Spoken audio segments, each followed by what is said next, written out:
The owner of Dean Blanchard, one of the largest shrimping companies, tells us 1,400 boats used to come in and out of here, bringing him thousands of pounds of shrimp. Like I said, BP, they just took my business, just destroyed it. I'm losing my whole life's work because somebody else don't know how to run their business. Since they can't go shrimping, these machines that were once full now sit empty, and the only business they have is right here. They're selling diesel to BP's boats, and the owner says he can still barely stay afloat. BP contracted boats and a few commercial fishermen are the only ones allowed on the waters around Grand Isle, where frustration still fumes even with a cap on the well. They put us out of business.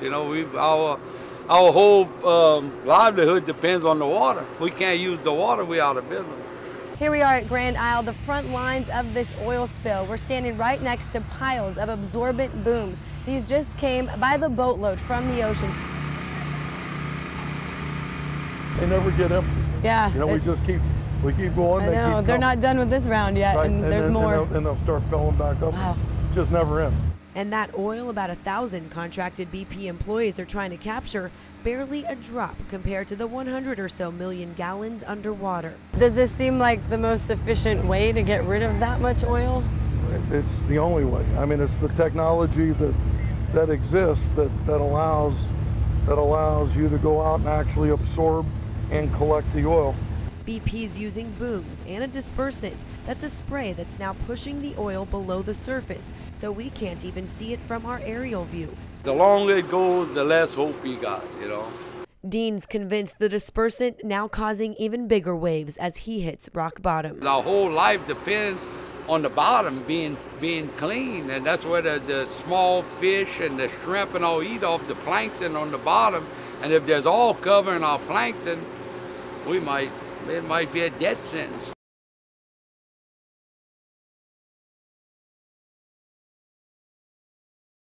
There's about 1,000 contracted employees whose main job is to get rid of all these absorbent booms. Before their day even begins, they have to wear these Tyvek suits to keep the oily substance from touching their bodies. Now, it's about 100 degrees, very humid outside. The second I put this suit on, I can just feel my body temperature rising. It's really hot inside this suit, and all these crew members are wearing them, and it looks like these booms just never stop coming in. They're getting more and more. Another boat just dropped off another load. By the end of today, they will have thrown away 14,000 bags of booms, and man, it's getting really hot in here.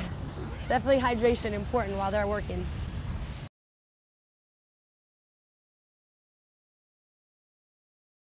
Here we are now in the decontamination area. They call it the hot zone. Every boat that has even a trace of oil on it will come through here. They take apart their bits and pieces, they hose them all off and use some sort of citric-based soap that serves as a degreaser. Now, when these boats come in, a lot of the parts are coated in this weathered oil. It's the same substance as peanut butter or tar, so it's very difficult to clean it all off. But they must be decontaminated before they can go back out into the waters.